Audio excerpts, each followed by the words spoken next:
안녕하십니까, 필립입니다. 이번 영상은 한국전력 관련한 기사입니다. 요금 인상으로 7조 정도의 매출이 추가적으로 발생할 것으로 예상되는 한전이 아직까지도 경영 정상화까지는 갈 길이 멀다는 지적입니다. 내용 살펴보도록 하겠습니다. 정부가 2023년 1분기 전기요금을 킬로와트 시당 13.1원 인상하면서 한국전력공사의 고질적 적자 해소에 시동을 걸었습니다. 국제에너지 가격 상승분이 소비자 가격에 제때 반영되지 못하는 구조 탓에 현재 한전은 전기를 팔수록 적자가 늘어나는 상황입니다. 정부는 이번 전기요금 인상으로 연간 7조 원 이상의 적자 해소를 기대하고 있습니다. 동시에 2분기 이후 물가 상황을 고려해서 추가적인 전기요금 인상 가능성도 밝혔습니다.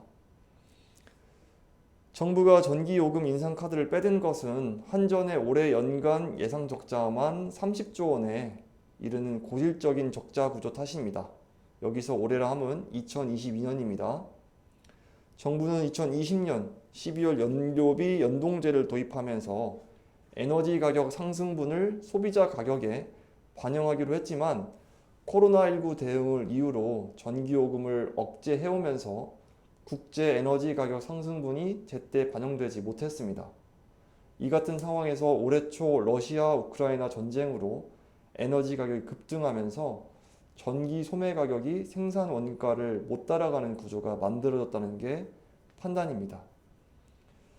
이창양 장관은 브리핑을 통해 국제 에너지 가격 상승이 국내 요금에 반영되지 못해서 한전의 경우 지난해 6조 원에서 2022년에는 30조 원을 상회하는 적자가 예상된다면서 지난 5년간 저원가 발전 원인 원전이 축소되고 액화 천연가스 등 원가가 높고 연료비 변동 리스크에 취약한 발전원 비중이 증가된 상황에서 국제 연료 가격이 서너 배 폭등해서 한전의 적자를 심화시켰다고 밝혔습니다.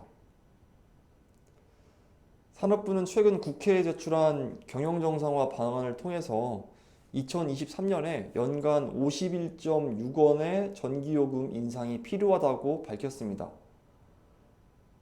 요금 인상에 따른 수요 감소를 이끌기 위해서 상반기에 요금 인상폭을 확대하고 하반기 경기 흐름에 따라서 인상폭을 조절하는 상반기 높고 하반기 낮다 상고하저 방식의 요금 조정이 필요하다는 의견도 덧붙였습니다. 하지만 인상폭이 13.1원으로 51.6원의 4분의 1인 수준을 고려하면 내년 초 물가 상승과 가계 부담을 고려해서 산업부가 상고하저 방식에서 한 발 물러섰다는 해석이 가능합니다. 특히 이번 요금 인상에는 연료비 연동제에 따른 조정단가 인상은 제외되었습니다. 상단이 막혀있는 제도 구조 탓에 에너지 가격 상승을 원가에 반영하기 어렵고 향후 국제 에너지 가격이 하락하더라도 반영을 미뤘던 연료비 인상분 탓에 제때 인하할 수 없다는 지적이 이어지고 있습니다. 이에 따라서 이와 같은 제도에 대한 개편 작업을 진행하고 있는 것으로 밝혔습니다. 2분기 이후로 예정된 가스요금 인상과 국제에너지 가격 상승 장기화는 한전 경영 정상화의 변수입니다. 한국가스공사의 재무구조도 굉장히 취약하기 때문에 정부는 이를 개선하겠다고 밝혔습니다. 하지만 전기요금과 가스요금을 동시에 올릴 경우 물가가 상승 압력을 굉장히 높아지기 때문에 가스요금은 동절기 이후에 인상하기로 정했습니다. 이상으로 머니투데이 김훈남 기자님의 요금 인상을 통해서 경영 정상화를 시도하고 있는 한국전력에 관한 기사 공유해 드렸습니다. 긴 영상 시청해 주셔서 정말 감사합니다.